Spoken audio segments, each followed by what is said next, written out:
출발의 기쁨 네 번째, 요한복음 2장 1절부터 11절 말씀 같이 하겠습니다. 사흘 되던 날에 갈릴리 가나에 혼인이 있어 예수의 어머니도 거기 계시고 예수와 그 제자들도 혼인의 청함을 받았더니 포도주가 모자란지라 예수의 어머니가 예수에게 이르되 저희에게 포도주가 없다 하니 예수께서 가라사대 여자여 나와 무슨 상관이 있나이까 내 때가 아직 이르지 못하였나이다. 그 어머니가 하인들에게 이르되 너희에게 무슨 말씀을 하시든지 그대로 하라 하니라. 거기 유대인의 결례를 따라 두세 통 드는 돌 항아리 6이 놓였는지라. 예수께서 저희에게 이르시되 항아리에 물을 채우라 하신즉 아구까지 채우니 이제는 떠서 연회장에게 갖다 주라 하심에 갖다 주었더니 연회장은 물로 된 포도주를 맛보고 어디서 났는지 알지 못하되 물 떠온 하인들은 알더라. 연회장이 신랑을 불러 말하되 사람마다 먼저 좋은 포도주를 내고 취한 후에 낮은 것을 내거늘 그대는 지금까지 좋은 포도주를 두었도다 하니라. 예수께서 이 처음 표적을 갈릴리 가나에서 행하여 그 영광을 나타내심에 제자들이 그를 믿으니라. 아멘. 아멘. 결혼하신 분들에게 한번 묻고 싶어요. 결혼식 날 기억이 나십니까? 두 사람만 마음 맞으면 서로 사랑하면 될 것 같은 결혼식 사실 만만한 건 아니죠. 준비할 것들이 너무 많아요. 물론 예전 얘기를 들어보면 뭐 정말 그렇게 결혼식도 제대로 못하고 물 한 그릇 떠놓고 뭐 서로 맞절하고 끝냈다 이런 얘기도 있고, 또 어떤 분들은 그것마저 못해서 그냥 같이 두 사람이 살림을 시작했다 하는 분도 계시고, 또 결혼식이라는 걸 하지도 못해서 사진 한 장 그냥 찍고 결혼식 한 분도 계시고, 그 사진 한 장마저도 찍지 못하고 결혼식 뭐 이런 거 없이 그냥 사신 분도 많다라는 이야기를 들었어요. 그런데 정상적인 경우에 사실 결혼식은 그렇게 쉽고 만만한 것은 결코 아닙니다.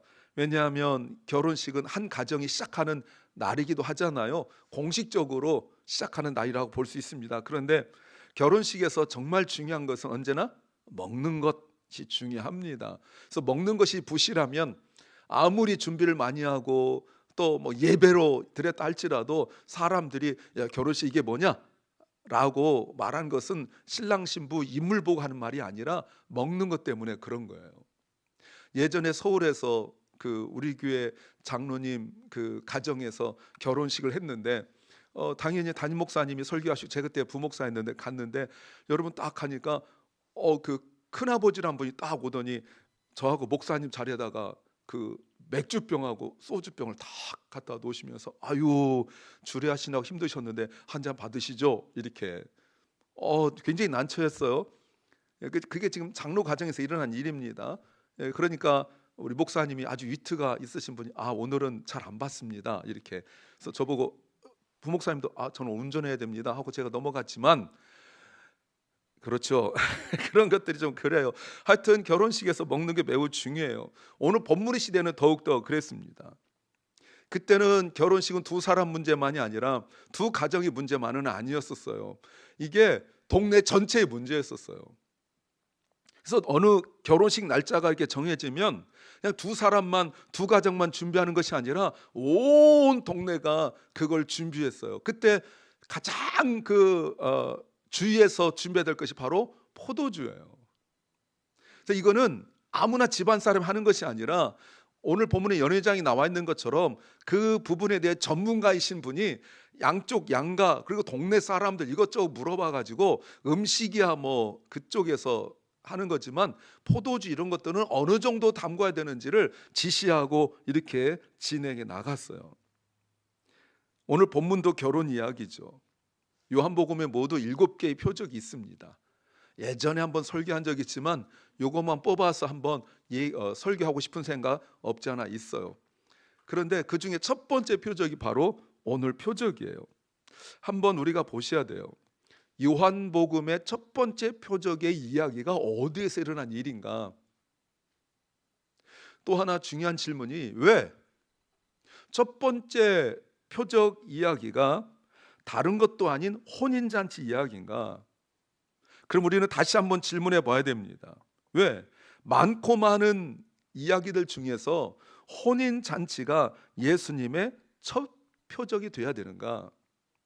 도대체 첫 번째 표적을 둘 때 그 의미가 무엇인가? 그 중심이 무엇인가? 이런 질문들을 우리가 생각하면서 오늘 설교를 쭉 풀어나가야 합니다. 오늘 1절 말씀 이렇게 시작해요. 제가 의도적으로 이렇게 쫙 하이라이트 해놨습니다. 셋째 날에 요거를 풀어야 나머지 이야기가 풀어지는 거예요. 셋째 날. 요거 학교에서 하면 요거 가지고 30분 제가 끌 수 있는데 학생들한테 이게 언제예요? 막 물어봐가지고 막 이렇게 그 고급 용어로 쫑꼬주고 이렇게 이제 막 그러는 건데, 셋째 날이 언젠가 제가 말하죠. 이걸 그냥 넘으면 안 돼요. 왜 셋째 날이란 말이 오늘 첫 번째 기적을 이야기하면서 첫 번째 나오는 단어로 지금 셋째 날을 말할까? 이 셋째 날과 혼인잔치는 도대체 무슨 관계가 있기에 이 셋째 날을 이야기할까? 요걸 풀어야 나머지 이야기를 풀어갈 수 있어요. 당시 유대인들은 전통적으로 항상 셋째 날 혼인 예식, 결혼식을 했습니다. 무슨 요일일까요?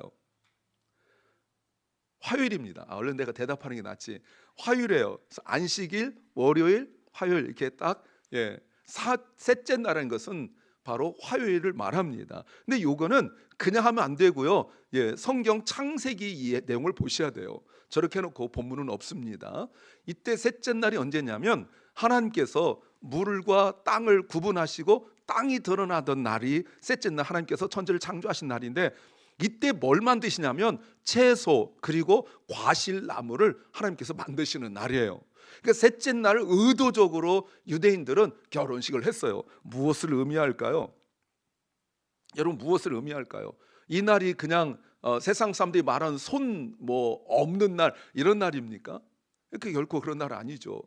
제가 가끔 저희 돌아가신 할머니 말씀을 드렸지만 우리 할머니는 우상 숭배 아주 쩌들어 있는 분이셔가지고 제가 무심코 벽에다가 내 옷 걸려 못 박았다가 되게 혼났어요. 왜 함부로 못 박냐고. 그래서 그럼 어떻게 해야 되냐? 할머니께서 어디 가셔가지고 어느 분한테 물어봐가지고 못을 박는데 동서남북 어디라 박고 뭐 이런 거 따지고 이런단 말이에요. 늘 장독대 뒤에 가서 뭘 이렇게 놓고 막 하고 그런 거 했었어요.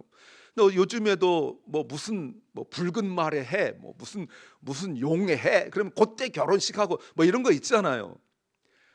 그런데 성경에서 말하는 셋째 날은 그런 날이 결코 아니에요. 하나님께서 창조하신 바로 그거 두 가지를 아셔야 돼요. 셋째 날 물과 땅을 구분하여 사람이 살아갈 수 있는 자리, 플레이스를 마련한 날이고, 그리고 채소와 과실을 하나님께서 창조하시면서 먹을 것, 이 두 가지를 준비한 날이 바로 창조의 셋째 날이기 때문에 그날 결혼식을 하는 거예요. 그렇다면 요 셋째 날과 결혼식은 아주 깊은 관계가 있다라고 말할 수 있어요. 무슨 말입니까? 하나님께서 공급하신, 하나님께서 주신 땅과 그리고 떡을 먹으며 살아가는 것, 그 삶의 시작, 이게 바로 결혼식이에요. 뭐라고요? 결혼식이라는 것은 하나님께서 마련해 주신 땅, 장소와 먹을 것, 그것을 가지고 사람이 살아가는 그 삶의 시작이라는 말이 바로 결혼식이에요. 그래서 땅 위에 집을 세우고 그 땅 위에서 먹을 것을 만들어서 그 가정 식탁을 마련한다라는 의미가 바로 결혼식이에요. 그러니까 단순히 성경에서 결혼식은 두 사람이 서로 사랑하여 결혼한다 이런 말은 아니에요. 그래서 차라리 결혼보다 혼인이라는 말이 성경의 용어로 맞아요.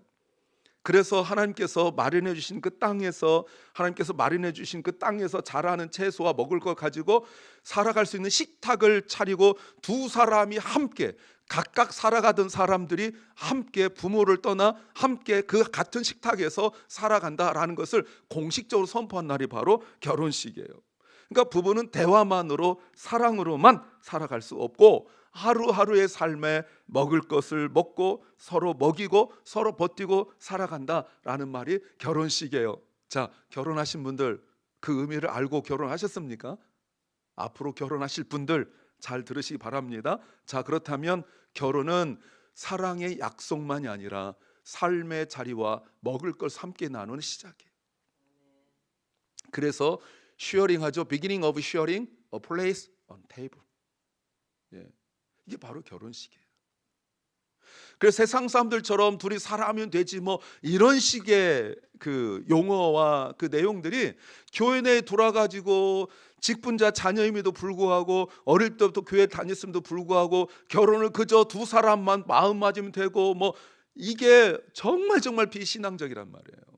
그러니까 그게 깨지면은 가정이 무너지기도 하고 그런 거 아니겠어요? 사랑의 약속을 무시하는 것이 아니라 not only but also 배우셨잖아요. 그것뿐만 아니라 삶의 자리 플레이스와 그리고 테이블까지 같이 나누는 것이 바로 결혼이라고 말할 수 있어요. 그러니 혼인잔치에서 먹을 것을 잘 마련하는 것은 요즘처럼 타락한 세속화된 것에서 우리가 얼마나 근사한지 우리가 얼마나 부자인지 자랑하려고 그런 것이 결코 아니라는 거예요. 이 말의 의미가 뭐예요? 오늘부터 우리는 함께 살 것입니다. 우리는 함께 먹을 것입니다. 우리는 서로 함께 책임질 것입니다. 이게 바로 결혼이에요. 이게 성경에서 말하고 있는 결혼이란 말이에요. 그러니 혼인잔치는 뭡니까? 예, 선언, 선포예요. 다시 한번 묻죠. 결혼의 형식은 어쨌든 간에 앞에서 말씀드린 것처럼 정말 사람들 많이 와가지고 뭐 예식장이 꽉꽉 차고 뭐 이렇게 했든 간에 아니면 이 결혼할 때 국수 이렇게 대접을 했는데 국수를 먹였든 간에 아니면 물 하나 떠놓고 했든 간에 사진 한 장 찍고 했든 간에 여러분 이런 의미 알고 계셨습니까? 이게 결혼이에요. 이게 혼인이란 말이에요. 지금까지 이렇게 살지 못하셨으면 나머지 생이라도 그렇게 사시고 자녀들 중에 아직 결혼하지 못한 자녀들 있다면 꼭 결혼의 의미를 성경적 의미를 꼭 깨우쳐 주시기 바랍니다. 그런데 3절 바로 그때 포도주가 모자란다. 여러분 오늘 본문은 그 축복된 자리 먹는 것 가지고 하나님께서 창조와 관련져서 먹는 것 자리에 딱 지금 무엇을 말하냐면 없어진 것을 말해요. 떨어졌다. 이건 단순히 부족하다라는 의미가 아니라 모든 게 다 없어졌다는 의미예요. 이 포도주라는 것은 기쁨의 상징이거든요. 그냥 상징일 뿐이에요. 그런데 혼인잔치에 이것이 만약에 없어지면 지금처럼 편의점이나 마켓 가서 살 수 있는 것이 아니에요. 여러분 포도주가 떨어지면 이거는 심각한 법적 문제까지 일어날 수 있어요. 그래서 포도주가 없으면 떨어졌으니까 오늘 그만하자 이것이 아니라 그 포도주가 없는 것 때문에 결혼식 그 가정 시작하는 그 첫날인데 이게 수건이 될 수 있고 집안은 수치를 당하고 그 동네에서 저기는 아무런 준비도 안 하는 집이야 포도주가 떨어진 집이야 라는 소문이 나는 그 동네에서 살래가 살 수 없는 여러분 그런 일이 벌어지는 게 포도가 떨어졌다는 거예요. 그러니까 포도주가 없어졌다는 것은 단순히 어떤 물건 하나 없는 쌀 떨어진 것과 다르다 그 말입니다. 그러면 우리가 하나 더 질문해야 되죠. 왜? 요한은 7개 기적 중에 첫 번째 기적을 혼인잔치 이야기를 하면서 더군다나 그냥 뭐 다른 것이 아니라 음식이 무슨 잡채가 떨어졌다든지 아니면 잡채는 없었겠죠 그때는 부추전이 떨어졌다든지 제가 먹고 싶은 거 얘기하는 거 아닙니다. 뭐 이렇게 동그랑땡이 없어졌다든지 이런 얘기를 하지 않고 왜 많고 많은 것 중에 포도주가 떨어졌다고 말을 하겠어요? 이게 첫 번째 기적으로 왜 이야기하겠냐고요. 왜 처음부터 결혼식 잘 가는 얘기는 하나도 안 하고 왜 포도주가 떨어졌다라는 말을 시작하냐 이 말입니다. 의도적이죠? 그러면 이런 얘기 나올 때 보통 잘 모르는 사람들은 처음부터 좀 잘 좀 준비하지 그랬어. 이렇게 준비성이 없어. 이런 말 하기 쉽잖아요. 그러면 이런 거 있을 때 나는 그러면 굉장히 잘 준비하리라 뭐 이렇게 생각할 수 있지 않습니까? 근데 의도적으로 포도주가 떨어졌다는 말을 하면서 왜 이 얘기를 하는 거예요? 우리 인생에서 아무리 잘 준비하여도 모자랄 수 있다. 심지어 인생의 가장 중요한 날이라고 말하는 그 결혼식 날조차도 사실은 뭔가 중요한 것이 빠질 수 있다. 지금 그 얘기를 하고 싶어 하는 거예요. 그리고 놀라운 사실 보십시오. 2절에 예수님도 그 자리에 있었단 말이에요. 예수님도 그 잔치 예수님이 초대받아 오셨어요. 그런데도 다시 3절 보세요. 포도주가 떨어졌는데, 포도주가 떨어진 것이, 여러분 이게 반전이죠. 포도주가 떨어졌는데 어느 정도 떨어졌냐면 have no wine. They have nothing.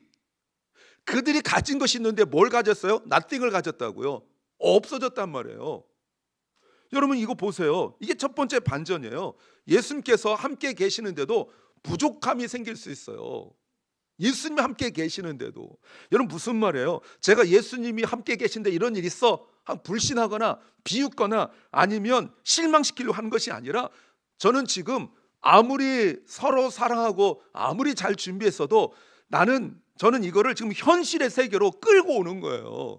우리가 예수를 아무리 잘 믿어도 우리 생활 속에서 정말 중요한 것이 없어질 수 있고 부족할 수 있다. 지금 그 얘기 하려고 그러는 거예요. 우리 그리스도인들이 아무리 신앙생활을 잘해도 골치 아프고 머리 아프고 신경 쓰고 힘든 일 많이 있다고요. 강단에서 그냥 쉽게 말하듯이 믿으면 기뻐집니다. 예수 믿으면 잘 될 겁니다. 여러분 저는 이런 식으로 말하고 싶지 않은 거예요. 우리가 예수 잘 믿어도 신앙생활 잘해도 공포를 겪고, 그리고 인생의 바닥을 칠 수 있고, 그리고 이럴 줄 몰랐다라는 순간이 올 수 있다. 지금 그 얘기를 하고 싶은 거예요.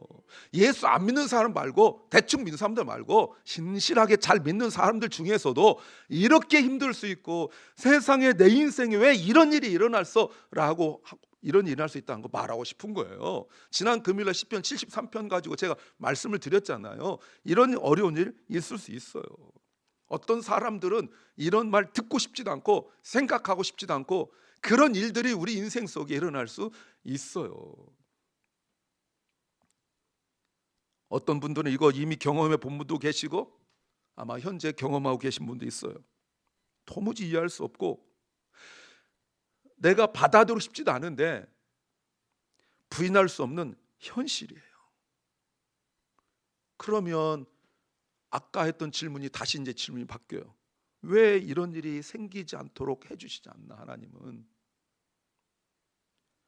이 부족함 속에서 도대체 예수님은 나한테 무슨 뜻을 가지고 계시길래 이렇게 중요한 것이 없어지게 하시는가? 이 질문이 매우 중요해요. 우리가 원하지 않는 일을 겪을 때 잊지 말고 해야 될 그 질문이기도 해요. 근데 지금 포도주가 떨어진 상황들 속에서 모두 깨닫지도 못하고 인식하지 못하고 있었습니다. 그런데 3절을 다시 보시니까 포도주가 떨어졌을 때 단 한 사람, 예수의 어머니가 반응을 보여요. 근데 오늘 본문을 다시 보십시오. 예수 어머니가 말씀하시는데 예수님에게 말씀하시기를 상황을 너줄하게 설명하지 않습니다. 준비했는데 글쎄 그게 조금 예상 밖에 사람이 많이 왔었나 봐. 아니면 오늘 뭐 미스터 김 뭐 이런 거 있잖아. 무슨 뭐 이렇게 이런 것들 술 주정부에 가지고 막 벌컥벌컥 마셨나 봐. 글쎄 이따가 얼탈서 엎었나 봐. 뭐 예상치 못한 뭐가 있었나 봐. 이런 소리 하나지 않고 그냥 팩트 사실만 they have no wine. 딱 이 글자만 이야기해요. 여러분 이게 매우 중요해요. 이게 진실이에요. 현실이라고요. 우리에게 필요한 모습이 이거예요. 주님, 저 가진 것이 없어졌습니다. 저 가진 것이 떨어졌습니다. 이렇게만 이야기하면 되는데 우리는 그 이야기하지 않고 오만 이야기를 다 하고, 누구 때문에, 저것 때문에, 저 사람 때문에, 그때 내가 거기 했기 때문에 해서 막 어떤 사람을 또 자기 자신을 또 그때 그 상황을, 형편을 막 핑계하고, 그래서 뭐 어쩔 수 없었어요. 막 온갖 핑계를 다 대고. 여러분 그거는 참된 기도의 모습은 아니에요. 아주 단순하게 심플하게 현실만 말씀을 드려요. 주님 없습니다. 사실을 말씀을 드려요. 모든 그 기적의 그 시작이 포도주 떨어진 데서 시작하지 않고요. 누군가 한 사람이 기도했기 때문에, 누구 한 사람이 예수님께 말씀드렸기 때문에 일어난 일이에요. 신랑이 와서 말한 거 아니고, 신부가 와서 말한 거 아니고, 그 양가 가족 누구도 와서 말한 것이 아니라 그 문제를 인식하고 있는 사람이 말하는 거예요. 만약에 예수 어머니가 가서 그냥 우리가 흔히 하듯이 아무게 붙들고 준비도 안 해가지고 이렇게 말하기 시작했더라면 여러분 그게 어떻게 될 뻔했어요. 그런 분 있거든요. 그런 분은 아니고 그런 사람이 있어요. 기도해야 되는데 내가 인식하면 기도하라고 하나님께 주신 제목인데 그걸 기도를 하지 않고 누구한테 말하기 바빠가지고 그 얘기를 하느라고 내가 그럴 줄 알았어. 여러분 정말 예수 믿는 사람이 가장 하지 말아야 될 말 중에 하나, 내가 그럴 줄 알았어. 그러면 진작하지. 내가 그럴 줄 알았대. 저거 그 둘이 준비 안 하고 맨날 붙어 다니더니 그럴 줄 알았어. 뭐래 이런 얘기. 그 신랑 신부 그 뭐 양가 부모님 봐봐. 아이고 내가 저것들 칠칠치 못해서 그럴 줄 알았어. 그런 소리는 내가 하면 안 돼요. 나는 내 문제가 아니라 할지라도 예수 앞에 나가서 주님 이렇습니다 하고 그 사실만 말씀드리면 되는 거예요. 왜 남 얘기해요? 왜 자꾸 그 엉뚱한 소리 왜 하냐고요? 저 사람이 저렇다 한들 뭐 그렇다고 고개 돌리고 무시하라 그 얘기는 아니에요. 기도해 주시라 그 말입니다. 오늘 변화의 시작, 기적의 시작이 이렇게 한 사람 때문에 일어난 일이에요. 그런데 4절 참 해석하기 어렵고 오늘 해석하지 않고 여러분들 여기저기 들었겠지만 나중에 자세히 말씀드리기로 하고 예수님께서 말씀하실 때 아멘 이러지 않습니다. 여자여, 요 얘기가 괜히 시비 걸 얘기인데 나중에요 나와 무슨 상관이 있습니까 하면서 중요한 것이 내 때예요. 내 때. 요한복음에서 정말 중요한 단어가 내 때예요. 예, 내 때. 결국 예수님의 인생은 요한복음에서 한마디로 말하라면 내 때예요. 나중에 예수님께서 십자가에 달려 죽으실 때 내 때가 되었다 이렇게 말씀하거든요. 요때 시작한 말이 그때 이제 딱 결론을 짓는 얘기예요. 여자여런 말도 이때 나왔는데 예수님께 십자가에 달려 죽으실 때 그때 한번 나와서 이렇게 머리와 꼬리를 이렇게 이어주는 그런 역할을 합니다만 예수님의 대답이 낯설어요. 예수님께서 성경 보여주셨던 거 기억나시죠? 죽었습니다. 그래도 살려주시거든요. 죽을 것 같아요. 그래도 살려주시거든요. 배고파요. 먹을 거 주시거든요. 이런 예수님이에요. 안 보여요. 보이게 해주시거든요. 이런 예수님이 이상하게 여기에서 낯선 반응을 보여주고 계세요. 냉정하십니까? 왜 이렇게 거절하시죠? 예수님께서 아무런 관심이 없다는 뜻이 아니라 예수님의 삶에는, 잘 들어주세요, 예수님의 삶에는 방향이 있어요. 방향. 뭐라고요? 방향. 예수님의 삶은 오로지 십자가를 향한 방향이에요. 더 좋은 일이 있고 더 재미있는 일이 있고 또 더 신날 일이 분명히 있음에도 불구하고 예수님도 육체를 가지셨으니까, 그러나 예수님의 단 한 가지 기준은 방향이라고요.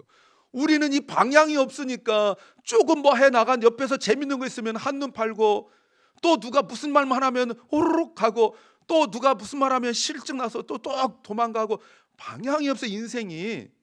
그 바울도 그랬잖아요. 인생이 향방이 없는 것 같다. 마치 복싱하는 사람이 선수는 여기 있는데 여기다 주먹질하는 거 똑같다. 섀도우 복싱하는 거거든요. 아무 소용없는 짓이에요. 예수님은 방향이 분명했어요. 어떤 일들에 대한 방향이 분명했단 말이에요. 그 방향과 안 맞으면 나에게 아무리 유익이 돼도 안 했어요. 그 방향과 맞으면 아무리 힘들어도 하셨어요. 이 방향이 중요하다고요. 묻고 싶어요. 여러분의 인생의 방향이 무엇입니까? 대답을 못해요. 십자가밖에 없어요. 그때 이제서 고민해가지고 난 뭐지? 이러면 안 된다니까요. 예수님 십자가인데 왜 자꾸 우리는 라스베가스는 없고 그랜드 캐년 이런 쪽으로 자꾸 가시면 안 된다고요. 예수님 십자가라는데 왜 내가 자꾸 다른 데를 고민하고 있어요? 내 인생의 목표가 뭐지? 내 인생의 방향이 뭐지? 예수님 십자가라고 답정너 이미 결정돼 있는 거를 왜 내가 고민하기 시작해요? 신앙의 고민은 다 거기서 시작하는 거예요. 신앙 왜 이렇게 흔들려요? 예수님은 답을 only one answer, 단 하나의 답을 십자가 주셨는데 우리는 자꾸 다른 답을 찾으려고 연구하고 또 찾고 설치하고 이런단 말이에요. 그러니 삶이 계속 힘들어서 마치 아이들이 놀다가 누가 무슨 말하면 홀라당 넘어가듯이 계속 그러고 있는 거죠. 자, 보세요. 예수님은 단 하나예요. 그래서 십자가로 가는 방향이 오늘 본문부터 시작하여서 계속되는 것이 십자가를 향하여 가는 거예요. 이게 뭡니까? 아버지의 뜻이에요. 내 인생의 방향이 뭡니까? 아버지의 뜻이에요. 그게 십자가가 돼야 돼요. 결론에 말씀드리겠지만 그것이 내 영광이 아니라 예수님 영광이 드러난 거예요. 예수님 즉흥적으로 움직이는 분이 아니에요. 예수님은 끝을 알고 가시는 분이에요. 가봐야 하는 것이 아니에요. 그럼에도 불구하고 예수님 움직이세요. 이게 예수님이에요. 십자가를 향해 가고 계시다가 삭개오 집에 들려서 하룻밤 머무시는 분이고, 십자가를 지러 가시다가 바디메오가 소리쳤을 때 멈춰서서 돌아서서 불러서 치유하시는 분이 바로 예수님이에요. 우리와 다르죠. 우리는 조금만 바빠보세요. 정신없습니다. 조금만 바쁘면 기도, 말씀 묵상, 심지어 예배 이런 거 그냥 건너뛰는 거는 뭐 아무것도 아니에요. 바쁘면요, 이런 말씀 드리면 죄송한데 가족이고 뭐가 없어요. 자기 바쁘면 뭐 잘못 건드면 승질내요. 바빠 죽겠는데 말 걸고 있다 이렇게 하는 분 있어요, 없어요? 저는 뭐 전혀 오늘은 그런 적이 없습니다. 우리는 바쁘면 정신이 없어요. 여러분 저한테 맨날 안부 보는 게 뭐예요? 목사님 바쁘시죠? 안 바빠요. 근데 맨날 바쁘시죠? 며칠 전에 누구라고 말할 수 없는 김모 장님한테 전화 왔어요. 전화 받자마자 화장을 딱 받았대요. 오늘 바로 받으시네요? 나 강의할 때 자기가 전화해놓고 그때 못 받았는데 강의 없는데 전화 바로 받았죠. 언제나 스탠바이 하듯이. 저 하나도 안 바쁩니다. 전화 언제든 하셔도 돼요. 근데 우리는 바쁘면 가족, 주님의 일, 하나님, 심지어 자기 자신도 무시하고 막 달려요. 여러분 그러다가 인생에 어떤 문제 딱 닥치고 난 뒤에 되돌아보니까 자기 자신도 못 보고 자기 영혼도 못 본, 돌보지 못한 경우가 얼마나 많아요, 여러분. 근데 예수님은 정말 중요한 십자가를 지는 것보다 더 바쁜 일이 어디 있습니까? 근데 십자가를 지러 가심에도 불구하고 삭개오 집에서 머무르신 분이고 바디메오를 고쳐주신 분이에요. 주님은 자신의 일이 아무리 바쁘고 힘들어도 우리의 현실을 외면한 분이 아니에요. 다만 예수님 움직이는 방식이 ways, 우리의 방식과 우리 기대하는 것과 다를 뿐이에요. 요게 힌트예요. different from, 다를 뿐. 요거 다르다란 말 잘 보. 요게 그래서 힘든 거지. 신앙생활 그래서 힘든 거지. 분명히 응답 주십니다. 믿으십니까? 아멘. 하나님께서 분명히 우리를 도와주십니다. 믿으십니까? 아멘. 다만 내가 기대하는 방식과 그리고 타이밍과 다를 뿐이지 분명히 주님 우리를 도우신 줄 믿습니다. 여기서 또 반전이 일어나죠. 자, 우리가 필요한 게 뭡니까? 오늘 포도주죠. 그러면 무엇을 주님께서 공급해 주셔야 되냐면 포도주를 공급해 주셔야 돼요. 그런데 오늘 7절 보세요. 포도주가 떨어졌는데 예수님께서 하인들에게 말씀하시기를 항아리에 정결례에 따라서 손을 씻고 발을 씻고 하는 겁니다. 이스라엘 사람들 그 먼지 때문에 더러워지니까 물을 채워라. 여러분 보세요. 좀 이상하죠? 포도주가 떨어졌는데 왜 항아리냐고요? 왜 물이냐고요? 내가 건강이 필요한데 왜 건강을 안 주시죠? 내가 지금 돈이 필요한데 왜 돈을 안 주시죠? 이상해요. 그래서 우리가 자꾸 이런 헷갈리는 소리 합니다. 어떤 거는 죽어라 기도해도 하나님께서 아무 응답 없으신데 어떤 건 기도도 안 해줘도 주신다고, 생각만 주신다고. 그게 이상하단 말이에요. 내가 필요한 건 이건데 근데 하나님은 그렇게 기도하는데 이건 안 주시고 자꾸 다른 걸 주시는 것 같아요.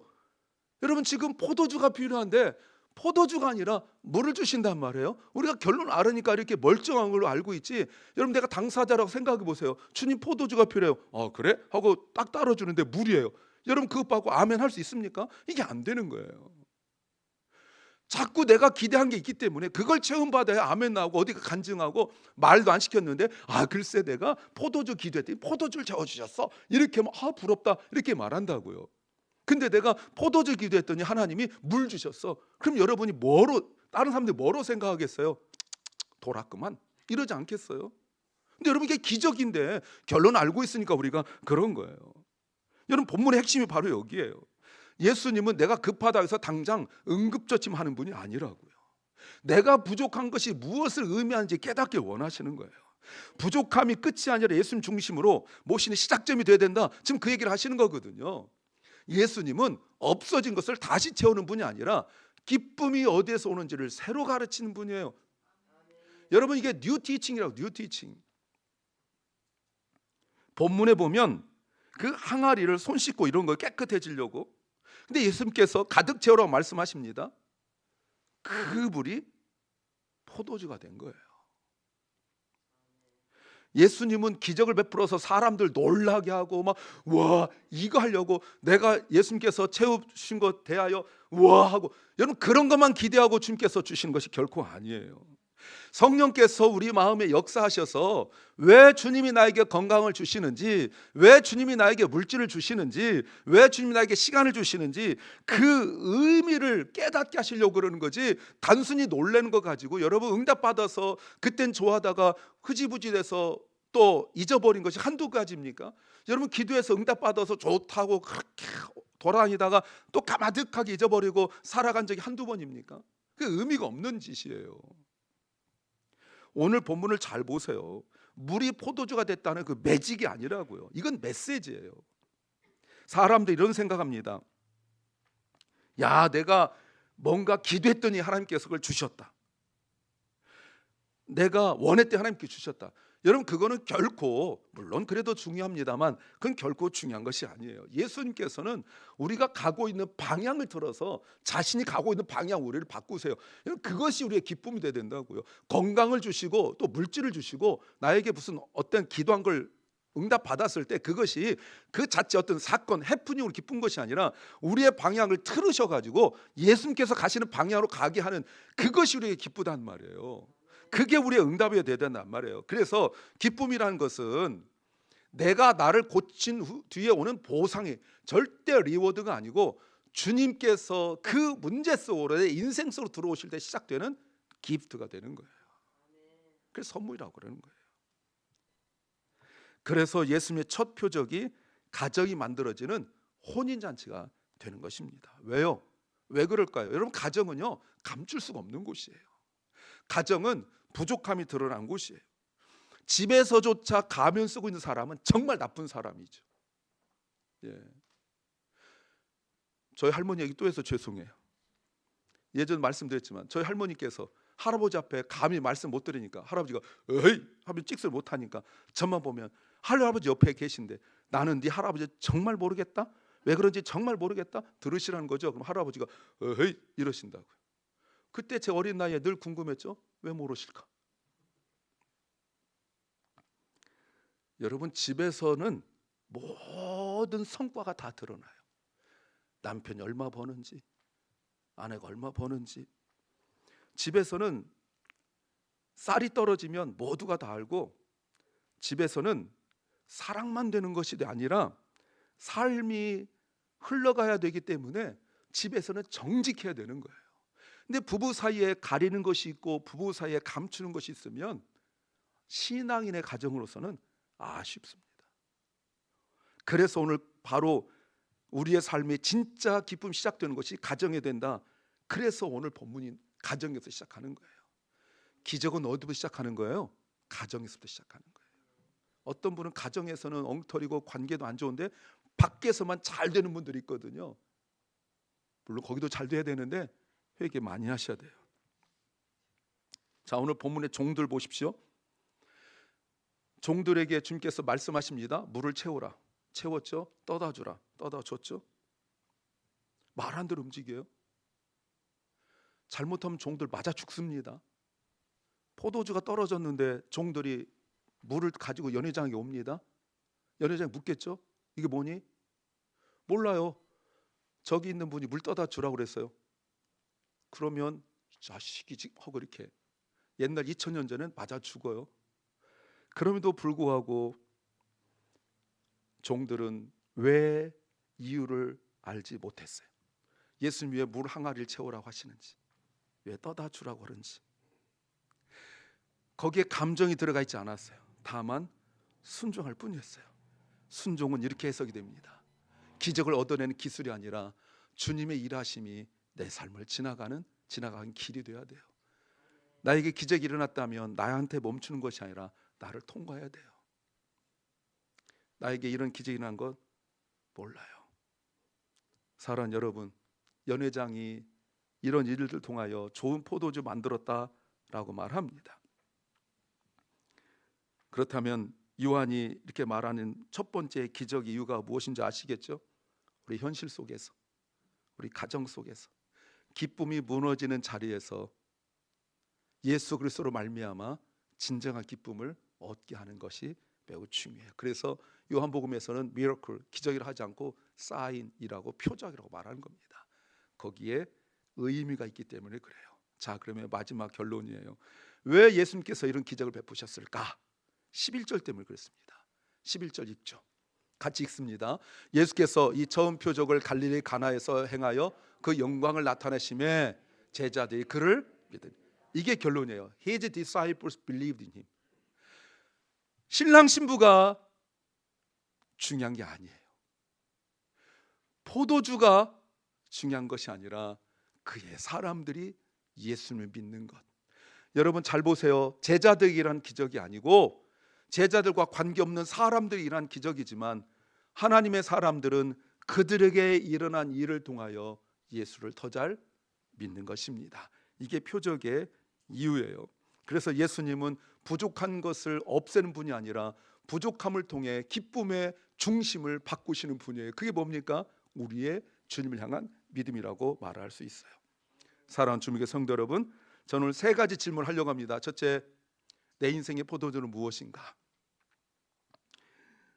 없어지면 마음이 무너지는 것, 없어지면 화가 나는 것, 없어지면 내가 끝나는 것처럼 느껴지는 것이 무엇인가? 두 번째, 그 부족함을 예수님께 있는 그대로 말하고 있는가? 없습니다 라고 말할 수 있는가? 포장하지 말고. 세 번째, 오늘 내가 할 수 있는 작은 걸음 순종 하나는 무엇인가? 오늘 말씀 따라 여러분 남들이 알아주지 않아도, 인정받지 못해도 내가 사과 한마디, 그리고 화해 문자 하나, 정직한 선택 하나, 예배 자리 하나, 기도 한 번 작아 보이지만 그걸 통해 주님은 일하실 줄 믿습니다. 자꾸 모든 일에 너무 의미만 찾지 마세요. 이 세상에 의미 없이 하는 일들이 더 많아요. 다만 말씀을 듣고 순종하십시오. 그러면 성령께서 우리 마음에 역사하셔서 한 걸음 한 걸음 내디딜 때 언젠가는 의미를 알게 되고 믿음이 자랄 줄 믿습니다. 그래서 기쁨은 큰 변화로 시작되지 않을 수 있습니다. 그러나 예수님이 중심이 된다면 작은 시작이 가득한 기쁨으로 자랄 줄 믿습니다. 오늘 본문은 처음부터 부족했어요. 그러나 그 처음부터 부족함이 오히려 저주와 수치와 부끄러움이 아니라 예수님의 기적을, 표적을 맛보고 놀라운 결과를 만들어냈죠. 우리 인생도 그렇습니다. 처음부터 계획대로 잘 되지 않을 수 있습니다. 처음부터 낙심할 수 있습니다. 처음부터 흔들릴 수 있습니다. 새해가 시작되었지만 1월 달이 되었는데도 아무런 변화가 없을 수 있습니다. 그러나 예수님이 우리와 함께 하시기 때문에 우리가 간구할 때 멀찍이 서서 팔짱 끼고 구경한 분이 아니시라 우리의 삶에, 우리 인생에 구체적으로 개입하시는 분인 줄 믿습니다. 그러므로 부족하다고 기도하면 그것은 끝이 아니라 주님을 초대하는 초대장인 줄 믿습니다. 부탁드리는 것은 예수님을 손님으로만 두지 마십시오. 예수님은 나의 주님이세요. 그분께 나오십시오. 오늘 예수님을 주인공으로 모십시오. 그 작은 시작이 큰 기쁨이 될 것이고, 성령은 기적을 더 크게 만드는 분이 아니라 그 표적의 의미가 내 마음에 믿음으로 새겨지게 하시는 그 분인 것을 믿으시고 성령 체험하시기를 주의 이름으로 축원합니다. 아멘.